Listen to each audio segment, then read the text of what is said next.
Hello everyone, welcome to IELTS with Amki. I hope you all are doing great. So guys, आज मैं आप लोगों को basically teach करूँगी करेक्ट एंडिंग्स को हम कैसे सॉल्व कर सकते हैं। काफ़ी बच्चों को ये कॉम्प्लिकेटेड लगती हैं, उनको लगता है कि हम एग्जैक्ट आंसर को फाइंड आउट नहीं कर पाएंगे, बट इन रियलिटी ऐसा नहीं होता है। आप कुछ भी कर सकते हो अगर आपके पास एक राइट गाइडेंस है। अगर आपके 5.5 आ रही हैं, ठीक है, लेकिन एक स्टूडेंट है जो 9 भी लेकर आ रहा है, सो इट मीन्स कि आपकी कुछ मिस्टेक्स हैं जिनसे आप लर्न नहीं कर रहे हो। पहली मिस्टेक्स बच्चे क्या करते हैं, एक दिन में 3-4 रीडिंग्स को सॉल्व करते हैं, जो मेरे अकॉर्डिंग बिल्कुल ही रॉन्ग है। एक रीडिंग को सॉल्व करो, ठीक है, उसको एनालाइज करो कि कौन सा मेरा जो आंसर है वो रॉन्ग है, जिसकी वजह से आपको पता लगेगा कि हम कैसे आंसर को फाइंड आउट कर पाएंगे। ठीक है, रॉन्ग आंसर को हमेशा आइडेंटिफिकेशन मेथड की हेल्प से आप एनालाइज करो, क्योंकि आइल्स में एनालाइज बहुत ही ज़्यादा ज़रूरी होता है। इस वीडियो में मैं जस्ट आपको वही स्ट्रैटेजीज बताऊंगी जो बहुत ही ज़्यादा अमेजिंग होगी। तो अब हम स्टार्ट करते हैं। अगर तो आपको मेरा कंटेंट अच्छा लगे तो चैनल को ज़रूर सब्सक्राइब करें, ज़रूर शेयर करें और मुझे कमेंट सेक्शन में अपना फीडबैक ज़रूर दें कि आप लोगों को ये वीडियो कैसी लगी है। सो अब हम स्टार्ट करते हैं आज की वीडियो। फर्स्ट ऑफ ऑल बच्चे क्या करते हैं, ये जो क्वेश्चंस होते हैं इसमें कंफ्यूज होते हैं। ठीक है, आप लोगों ने पहले क्या करना है वो आपको क्लियर होना बहुत ज़्यादा ज़रूरी है। आप लोगों ने ये नहीं कंसीडर करना कि आइल्स रीडिंग डिफ़िकल्ट है, क्योंकि माइंड सेट है जो आपका वो बहुत ही ज़्यादा एक पैरा अमाउंट रोल प्ले करता है आपके बैंड स्कोर में। So you should make sure कि आप लोगों ने क्या करना है, अपने माइंड सेट को चेंज करना है कि आइल्स की रीडिंग ईजी है और मैं क्रैक कर सकता हूँ या फिर सकती हूँ। ठीक है, देन आप लोगों ने क्या करना है, क्वेश्चन को देखना है कि कितने हमें क्वेश्चन गिवन है और कितने हमें ऑप्शंस गिवन है। ठीक है, जैसे आप देख सकते हो 4 मुझे यहाँ पे क्वेश्चन गिवन है और 6 मुझे यहाँ पे ऑप्शंस गिवन है। ठीक है, सो इट मीन्स कि जो 2 ऑप्शंस हैं वो क्या है, एक्स्ट्रा है। ठीक है, तो आप लोगों ने क्या करना है, पेंसिल के साथ साइड में लिख लेना है कि 2 एक्स्ट्रा हैं। इसकी हेल्प से आप कभी भी कंफ्यूज नहीं होगे जब आप रीडिंग को सॉल्व कर रहे हो, चाहे फिर वो घर है, कोचिंग में है या फिर फाइनल एग्ज़ाम में है। सो आपने ऐसा लिख लेना है कि इतने हमें एक्स्ट्रा गिवन है, इसकी वजह से आप कभी भी भूलोगे नहीं। ठीक है, और ये आपके लिए एक बोन की तरह काम करेगा। नेक्स्ट आप लोगों ने क्या करना है, फर्स्ट क्वेश्चन को करना है रीड। ठीक है, देन फाइंड आउट करना है कीवर्ड। अब कीवर्ड क्या होता है कि पूरा सेंटेंस है उसमें मेन बात क्या है उसको आपने पिक करना है। उन कीवर्ड की हेल्प से आप लोगों ने लोकेशन पर जाना है। ठीक है, लोकेशन पर जाने के बाद 2-3 लाइंस को रीड करना है। देन यहाँ पर आके आपने एलिमिनेशन मेथड को यूज़ करना है। ठीक है, सो अब हम करते हैं स्टार्ट। करके बताऊंगी तो ज़्यादा अच्छे से आपको क्लियर होगा कि हम कैसे आंसर्स को फाइंड आउट कर सकते हैं विदाउट एनी डिफ़िकल्टी।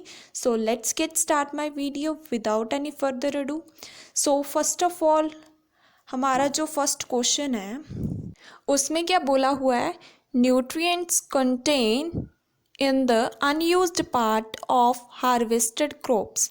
उन्होंने बोला कि जो न्यूट्रिएंट्स होते हैं कहाँ पे, अनयूज्ड पार्ट होता है जो हार्वेस्टेड क्रॉप्स का। बस यही हमें क्वेश्चन में गिवन है, इनमें से कोई एक लाइन इसके साथ मैच होगी। ठीक है, इनमें से कोई एक लाइन इनके साथ मैच होगी जिसकी हेल्प से आप इजीली आइडेंटिफाई कर सकते हो। बहुत बच्चे क्या करते हैं, क्वेश्चन को रीड करके फिर वो क्या करते हैं, इसको रीड करना स्टार्ट कर देते हैं। अगर आप इसको रीड करोगे तो आपको कभी भी राइट आंसर नहीं मिलेगा। सो आपने पहले इसको रीड नहीं करना है, ठीक है। जस्ट क्वेश्चन को रीड करना है, कीवर्ड को पिक करना है, लोकेशन पे जाना है, वहाँ पे रीड करके देन यहाँ पर आके एलिमिनेशन मेथड का यूज़ करना है। एलिमिनेशन मेथड बहुत ही ज़्यादा अमेजिंग होता है। और सेकंड मेथड आज मैं आपको बताऊंगी कीवर्ड मेथड। कीवर्ड की हेल्प से भी आप इजीली आइडेंटिफिकेशन कर सकते हो कि कैसे हम अपने आंसर को फाइंड आउट करेंगे। ओके, सो करते हैं स्टार्ट फिर। अब जो ये वाला क्वेश्चन है इसमें हमारा कीवर्ड क्या होगा, एक nutrients, unused part, harvested crops. जहाँ पर हमें ये तीनों मिलेंगे वो हमारी लोकेशन हो जाएगी, ठीक है। सो अब हम चलते हैं लोकेशन पर और देखते हैं कि कहाँ पे हमें ये मिलते हैं।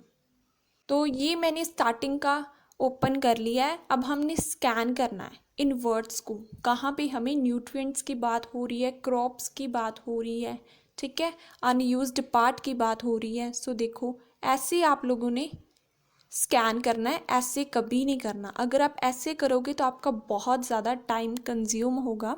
So you should make sure कि आप लोग इसी तरीके से स्कैन करो, ठीक है। अब हमने न्यूट्रिएंट्स क्रॉप्स को देखना है कहाँ पे बात हुई है।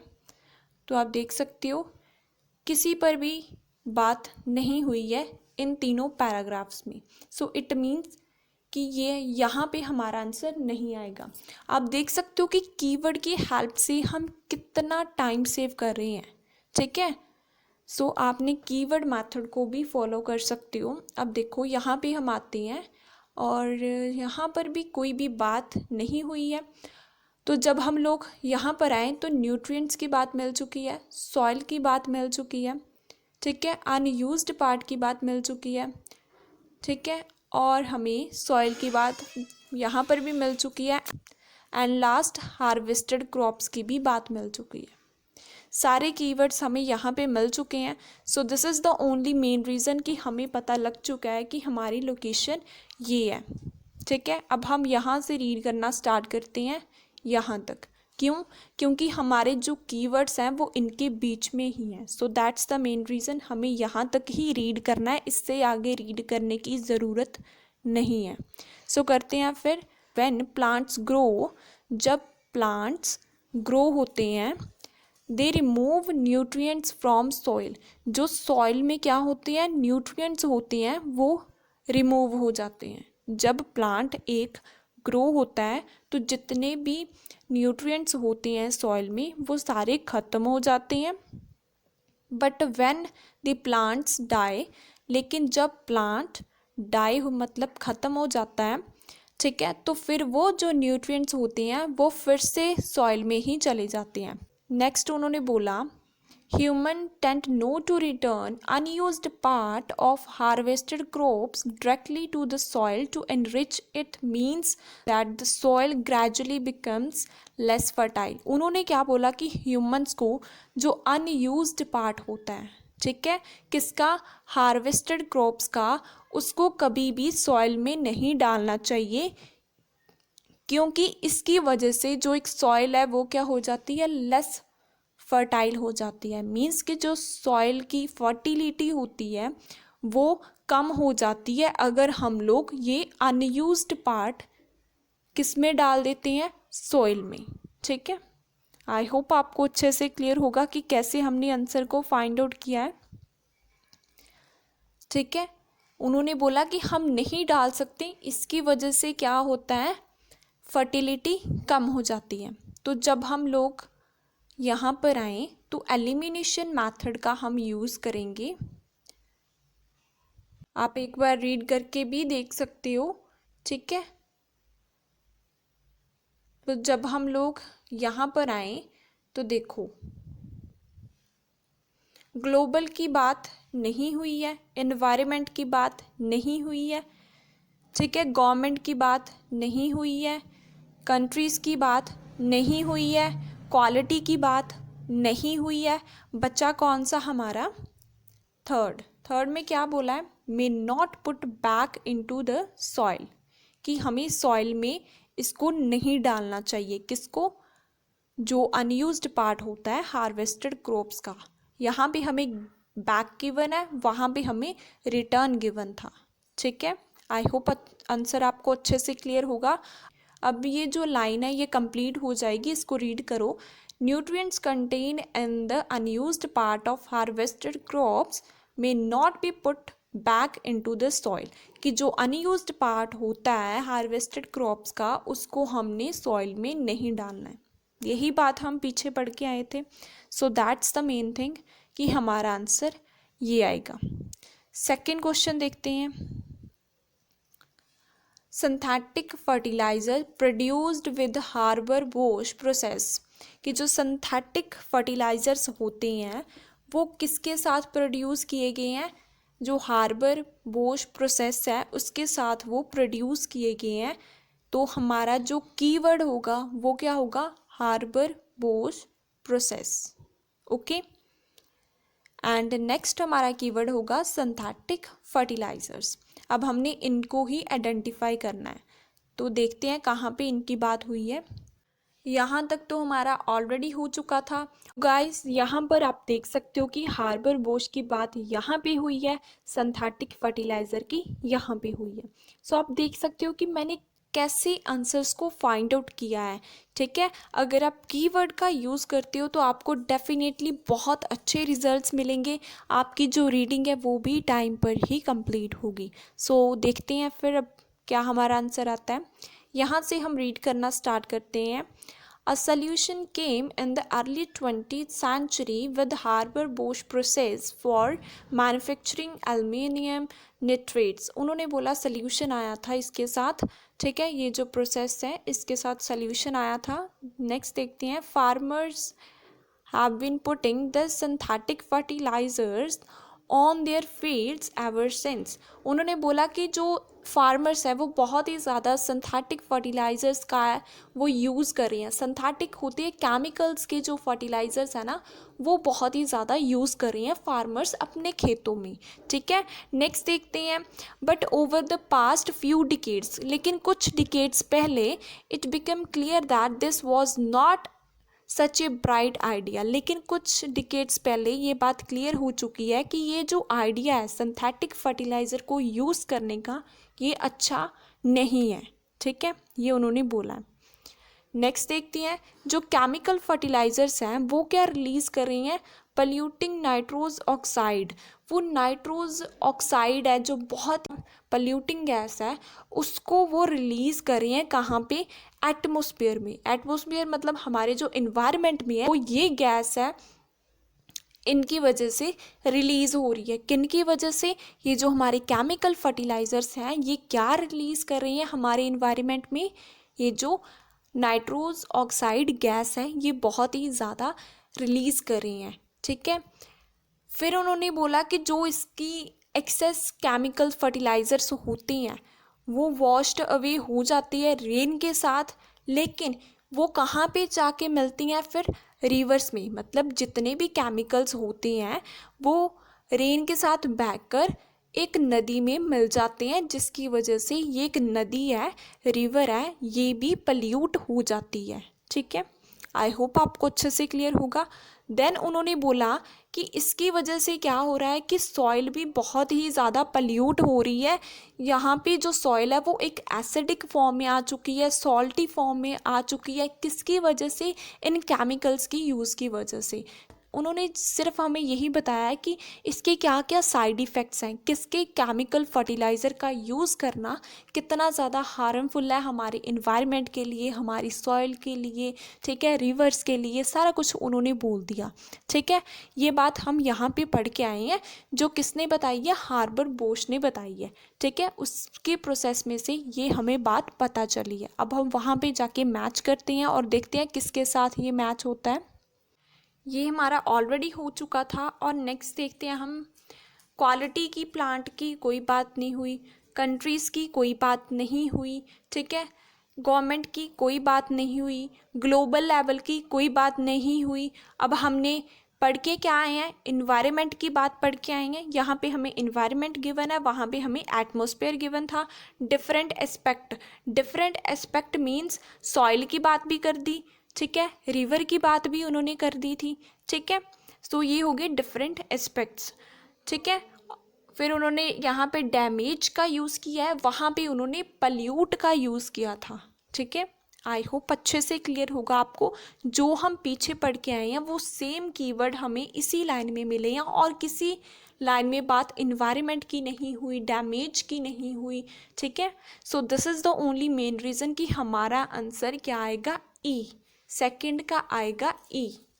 ओके, नेक्स्ट देखते हैं। उन्होंने क्या बोला कि एक मिक्सचर है जो किसके द्वारा डेवलप किया गया था, इन जो साइंटिस्ट है इनके द्वारा डेवलप किया गया था, किसके लिए, सॉइल के लिए, ठीक है। नेक्स्ट इससे जो लाइन है वो हमने मैच करनी है, ठीक है। हमने मिक्सचर देखना है जो उन्होंने सॉइल के लिए बनाया था, ठीक है।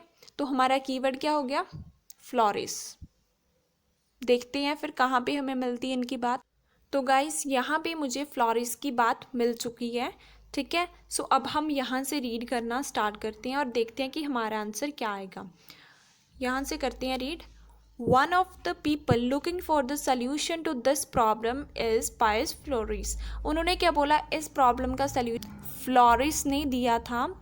Who started out running tree care business in Netherlands. जिन्होंने क्या कंडक्ट किया था, क्या स्टार्ट किया था, एक ट्री केयर का बिजनेस है जो उन्होंने स्टार्ट किया था, कहाँ पे, नीदरलैंड में। मींस वो वहाँ पे ट्रीज़ की केयर करते थे, ठीक है। जो हमारे फ्लोरिस हैं वो ट्रीज़ की केयर करते थे नीदरलैंड में, ठीक है। And now advise some of the world top soil scientist. He came to realize that the best way to ensure his tree flourish was to take care of the soil. उन्होंने ये बात को realise किया कि अगर आप लोग चाहते हो अपने ट्रीज़ को फ्लॉरिश करना, तो आपके लिए क्या ज़रूरी है, टेक केयर करना, किसकी, सॉइल की। अगर सॉइल अच्छी होगी तो आपके ट्रीज़ भी अच्छे फ्लॉरिश करेंगे। उन्होंने हमें ये बात बोली है। नेक्स्ट देखते हैं। उन्होंने एक कॉकटेल बनाया था अपने ट्रीज़ को बचाने के लिए बैक्टीरिया से, वायरस से, ठीक है। फिर उन्होंने क्या किया, एक रिसर्चर थे, ठीक है, जो स्पेन में थे। उन्होंने क्या किया, ये जो फ्लोरिस का कॉकटेल था उसको उस ज़मीन पर यूज़ किया जो कि डिस्ट्रॉय हो चुकी थी फर्टिलाइज़र्स का ओवर यूज़ करके। मींस एक जो लैंड है इसके ऊपर काफ़ी टाइम तक फर्टिलाइज़र का यूज़ किया था और ये लैंड पूरी तरीके से डैमेज हो चुकी थी। इसके ऊपर किसका मिक्सचर यूज़ किया गया, फ्लोरिस का मिक्सचर यूज़ किया गया रिसर्चर के द्वारा। कहाँ पे, स्पेन में, ठीक है। आई होप अच्छे से क्लियर होगा। देन उन्होंने क्या बोला कि जब उन्होंने इस मिक्सचर को अप्लाई किया, a good crop of plants merge that was not just healthy at the surface but had root strong. उन्होंने क्या बोला कि फिर जब उन्होंने यूज़ किया इसको तो बहुत ही एक हेल्दी प्लांट, और इवन कि जिसकी रूट्स बहुत ही ज़्यादा स्ट्रॉन्ग हो चुकी थी उनका कॉकटेल यूज़ करने के बाद। मीन्स कि जो एक सॉइल ख़राब हो जाती है, ट्रीज़ ख़राब हो जाते हैं, उनका कॉकटेल यूज़ करने से वो काफ़ी ज़्यादा अमीलोरेट हो गई थी, ठीक है। शॉर्ट में बात करूँ, सम अप करके, उन्होंने जस्ट यही बोला कि फ्लोरिस ये एक सल्यूशन लेकर आए थे जो कि एक ट्री केयर बिजनेस को रन करते थे नीदरलैंड में, ठीक है। उन्होंने क्या बोला कि अगर हम अपने प्लांट्स को फ्लॉरिश करना चाहते हैं, ठीक है, तो हमें सॉइल की टेक केयर करनी पड़ेगी, ठीक है। अगर सॉइल अच्छी होगी प्लांट अच्छा होगा, अगर सॉइल अच्छी नहीं होगी तो प्लांट अच्छा भी नहीं होगा। फिर उन्होंने एक कॉकटेल बनाई थी बैक्टीरिया से, जो भी फंजाई होती हैं उनसे उनको प्रोटेक्ट करने के लिए। किनको, प्लांट्स को, ठीक है। फिर क्या किया, रिसर्चर थे स्पेन में, उन्होंने उस कॉकटेल को उस ज़मीन के ऊपर यूज़ किया जो कि पूरी तरीके से डैमेज हो चुकी थी फर्टिलाइज़र्स का यूज़ करके। जब उन्होंने उस मिक्सचर को डाला उसके ऊपर, फिर उन्होंने देखा कि एक बहुत ही ज़्यादा अच्छा प्लांट जो बहुत ही ज़्यादा हेल्दी था और स्ट्रॉन्ग बन गई। ठीक है, अब हम वहाँ पे जाके मैच करते हैं। तो हमारा एक तो ये हो चुका था और दूसरा हमारा ये हो चुका था। अब हम देखते हैं, ग्लोबल लेवल की बात नहीं हुई है, गवर्नमेंट की बात नहीं हुई है, कंट्रीज़ की बात नहीं हुई है। अब बचा कौन सा हमारा? First, may improve the number and quality of plants growing there. उन्होंने क्या किया? क्वालिटी ऑफ प्लांट्स, ठीक है, जो प्लांट्स की क्वालिटी है उसको इम्प्रूव किया। कैसे? उस कॉकटेल का यूज़ करके। ठीक है, उन्होंने बोला ना कि जो प्लांट्स थे, जो ज़मीन थी खराब हो चुकी थी, ठीक है, जो इंटायरली डिस्ट्रॉय हो चुके थे, कुछ प्लांट्स थे ज़मीन के ऊपर जो कि डिस्ट्रॉय हो चुके थे, फिर वो क्या हुए, एक बहुत ही अच्छे अमाउंट में इंक्रीज़ हुए थे और एक बहुत ही हेल्दी और स्ट्रॉन्ग थे। यही हम पीछे पढ़ के आए हैं। ठीक है, क्वालिटी में हमने कॉकटेल बता दिया। ठीक है, नंबर में कैसे आएगा कि एक ज़मीन के ऊपर सारे प्लांट्स खराब हो चुके थे, तो जब उन कॉकटेल का यूज़ किया तो सारे न्यू आ गए, तो नंबर ऑफ प्लांट्स क्या हुए? इम्प्रूव हुए हैं। जो खराब हो चुके थे वो अच्छे हो गए हैं और उनकी क्वालिटी अमेजिंग हो गई है। ठीक है, प्लांट्स की भी बात करके आए हैं, ग्रोइंग की भी बात करके आए हैं, क्वालिटी भी और नंबर की भी। अगर आपको ऐसे भी आइडेंटिफाई करना नहीं आया तो आप कीवर्ड को देखो। 9 कंट्रीज, कोई बात नहीं हुई। गवर्नमेंट की कोई बात नहीं हुई। ग्लोबल की कोई बात नहीं हुई। तो बचा कौन सा हमारा? फर्स्ट। सो ऑब्वियसली है, फिर फर्स्ट ही आएगा क्योंकि ये दोनों तो ऑलरेडी हो चुके थे। नेक्स्ट देखते हैं हमारा the idea of zero net soil degradation. ठीक है, हमारा कीवर्ड क्या होगा? Zero net soil degradation. देखते हैं कि कहाँ पे हमें ये मिलता है। तो यहाँ पे मुझे मिला है नेट लैंड डिग्रेडेशन। ठीक है, अब हम रीड करते हैं, फिर हमें ज़्यादा अच्छे से क्लियर होगा। यहाँ से हम रीड करना स्टार्ट करते हैं। We need way of presenting the problem that brings it home to government and the wider public. उन्होंने क्या बोला कि हमें एक ऐसे रास्ते की ज़रूरत है जिसकी हेल्प से हम जो भी प्रॉब्लम्स हैं उनको गवर्नमेंट के सामने प्रेजेंट कर पाएँ। ठीक है, हमें ऐसे एक रास्ते की ज़रूरत है जिसकी वजह से जो भी प्रॉब्लम्स है सोइल से रिलेटेड उसको हम गवर्नमेंट के सामने प्रेजेंट कर पाएँ। अब आप बोलोगे कि मैंने सॉइल की बात क्यों की है? क्योंकि जो हमारा ऐसे है, जो हमारा पैसेज है वो सॉइल से ही रिलेटेड है। ये आप देख सकते हो, पैसेज का नेम ही सॉइल से रिलेटेड है, सो प्रॉब्लम भी सॉइल की ही है। ठीक है, उन्होंने जस्ट यही बोला कि हमें एक ऐसे आइडियाज़ की ज़रूरत है, कि ऐसे रास्ते की ज़रूरत है जिसकी हेल्प से हम अपनी जो प्रॉब्लम्स है वो गवर्नमेंट के सामने एक्सप्लेन कर पाएँ। नेक्स्ट देखते हैं, most scientist don't speak the language that the policy maker can understand. उन्होंने क्या बोला? बहुत सारे जो साइंटिस्ट थे वो उस लैंग्वेज को बोल नहीं पाते थे जो कि गवर्नमेंट को अंडरस्टैंडिंग होती थी। मीन्स जो लैंग्वेज गवर्नमेंट को आती है वो साइंटिस्ट को नहीं आती, और जो साइंटिस्ट को आती है वो गवर्नमेंट को नहीं आती। मीन्स दोनों की लैंग्वेज क्या थी? डिफरेंट थी। दोनों में लैंग्वेज का बैरियर आ रहा था जिसकी वजह से वो क्या अपनी जो प्रॉब्लम्स हैं वो गवर्नमेंट को एक्सप्लेन नहीं कर पा रहे थे, जो किसके साथ रिलेटेड थी? सॉइल के साथ ही रिलेटेड थी। ठीक है, तो ये बात हो गई। अब हम वहाँ पे जाके क्या करते हैं? मैच करते हैं।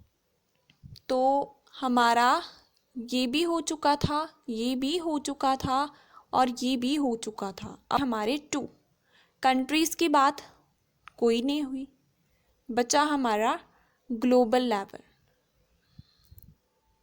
इसकी भी बात नहीं हुई कि ग्लोबल लेवल पे करो, इंटरनेशनल लेवल पे करो, कोई बात नहीं हुई। करके हम बात आई गवर्नमेंट की।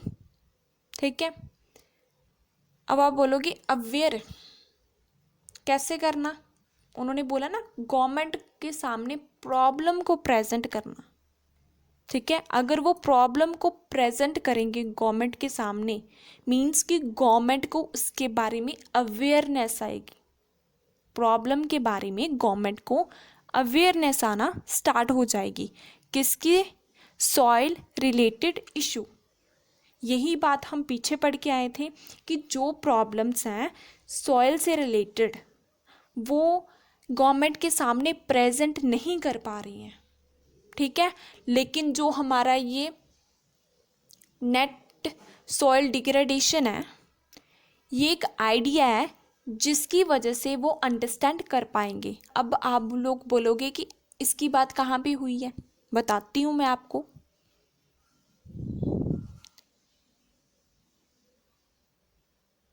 उन्होंने बोला ना कि उन्होंने, उनके जो कलीग्स थे उन्होंने प्रपोज किया इसको ज़ीरो नेट डिग्रेडेशन को, ठीक है, जिसकी वजह से वो अपनी प्रॉब्लम्स को गवर्नमेंट के सामने एक्सप्लेन कर पाएँ।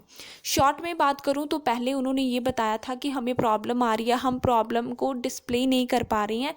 फिर क्या हुआ कि उनके जो कलीग्स हैं उन्होंने बताया कि आप नेट ज़ीरो लैंड डिग्रेडेशन का यूज़ करो, जिसकी हेल्प से आप इजीली गवर्नमेंट के सामने अपनी प्रॉब्लम को प्रेजेंट कर सकते हो।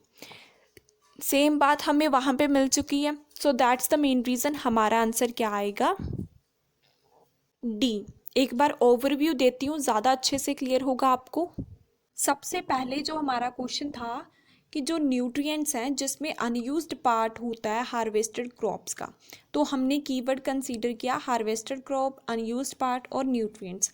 लोकेशन पर गए, इन तीनों की हेल्प से वहाँ पे हमें डायरेक्टली ये मिल चुके थे, ठीक है। वहाँ पे उन्होंने क्या बोला था कि ह्यूमंस को अनयूज्ड पार्ट है जो हार्वेस्टेड क्रॉप का, उसको मिट्टी में नहीं डालना चाहिए, क्योंकि इसकी वजह से जो मिट्टी की फर्टिलिटी होती है वो कम हो जाती है, ठीक है। सो इसीलिए हमारा आंसर क्या आया था? May not be put back into the soil. हमें इसको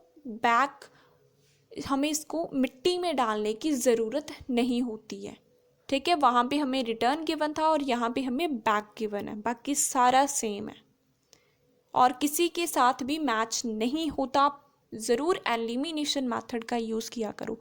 ग्लोबल की बात नहीं करके आए थे, इन्वायरमेंट की, सोइल की भी नहीं हुई थी गवर्नमेंट के साथ, 9 कंट्रीज़ की भी नहीं हुई थी, क्वालिटी की भी नहीं हुई थी। ओके, नेक्स्ट क्वेश्चन था कि जो सिंथेटिक फर्टिलाइज़र्स हैं वो हार्बर बोश के प्रोसेस के साथ आए थे, जिन्होंने क्या बोला था कि जो हमारे फार्मर्स हैं वो बहुत ही ज़्यादा फर्टिलाइज़र्स का यूज़ कर रहे हैं, जिसकी वजह से बहुत सारी जो पल्यूटिंग है हमारी गैसेस वो जनरेट हो रही हैं, और जो जितना भी फर्टिलाइज़र्स होते हैं केमिकल्स वो सारे रिवर्स में आ रहे हैं, जिसकी वजह से पानी ख़राब हो रहा है। फिर उन्होंने बोला था कि हमारी जो सॉइल है वो भी इसके साथ हर्ट हो रही है, मींस कि इन्वायरमेंट के बारे में बताया था उन्होंने। इन्वायरमेंट में सारी चीज़ें आ जाती हैं, ठीक है। सो इसीलिए हमारा आंसर ये आया था, ठीक है। डिफरेंट एस्पेक्ट हो गए हमारे, रिवर, ठीक है, then gases, then soil. Okay, next है हमारा कि ये जो मिक्सचर था फ्लोरिस का, उसको हमने आइडेंटिफाई करना। तो हमने फ्लोरिस को अपना कीवर्ड कंसीडर कर लिया। जब हम वहाँ पे गए तो हमने देखा कि जो फ्लोरिस क्या था मिक्सचर, उसकी वजह से जो जितने भी प्लांट्स डाई हो चुके थे वो न्यू आ गए थे, और वो काफ़ी ज़्यादा हेल्दी भी हो चुके थे, means as compared to previous, means कि वो पहले के बजाय बहुत ही ज़्यादा हेल्दी हो चुके थे, स्ट्रॉन्ग हो चुके थे, और उनकी जो नंबरिंग है वो भी इंक्रीज हो गई थी। कैसे? जो ख़त्म हो चुके थे। जब हम लोकेशन पर गए तो वहाँ पे हमने देखा कि जो फ्लोरिस का मिक्सचर था उसकी वजह से जो भी हमारे प्लांट्स ख़राब हो चुके थे वो सारे न्यू आ गए थे, और वो काफ़ी ज़्यादा स्ट्रॉन्ग भी थे। सो क्वालिटी भी इम्प्रूव हुई है। कैसे स्ट्रॉन्ग हो गए थे, हेल्दी हो चुके थे, और नंबरिंग जो मतलब ख़त्म हो चुके थे, मर गए थे, वो भी न्यू जनरेट हो चुके थे। लास्ट है हमारा जो नेट सॉइल डिग्रेडेशन है, इसको हमने कीवर्ड कंसीडर किया। लोकेशन पर गए, वहाँ पे हमने देखा कि उनको प्रॉब्लम आ रही है अपनी प्रॉब्लम को प्रेजेंट करने के लिए गवर्नमेंट के सामने, क्योंकि वहाँ पे लैंग्वेज बैरियर आ रहा था। जो लैंग्वेज गवर्नमेंट को आती है वो साइंटिस्ट को नहीं आती, और जो साइंटिस्ट को आती है वो गवर्नमेंट को नहीं आती। मींस दोनों की जो लैंग्वेज है वो डिफरेंट थी, जिनकी वजह से कम्युनिकेशन बैरियर आ रहा था। ठीक है, फिर उन्होंने क्या किया, नेट सॉइल डिग्रेडेशन को लेकर आए इस प्रॉब्लम को सॉल्व करने के लिए। सो गवर्नमेंट की बात भी हम करके आए थे, सॉइल रिलेटेड इशू की भी अवेयरनेस की जगह वहाँ भी हमें प्रेजेंटेशन गिवन था। बात हम ग्लोबल की नहीं करके आए थे, ठीक है, 9 कंट्रीज़ की भी नहीं करके आए थे। आई होप आपको अच्छे से क्लियर होगा कि मैंने कैसे इसको फाइंड आउट किया है। अगर वीडियो अच्छी लगी हो तो ज़रूर चैनल को सब्सक्राइब करो, शेयर करो, और मुझे कमेंट सेक्शन में ज़रूर फीडबैक दो कि देना कि आपको ये वीडियो कैसी लगी है। Thank you once again for watching my videos.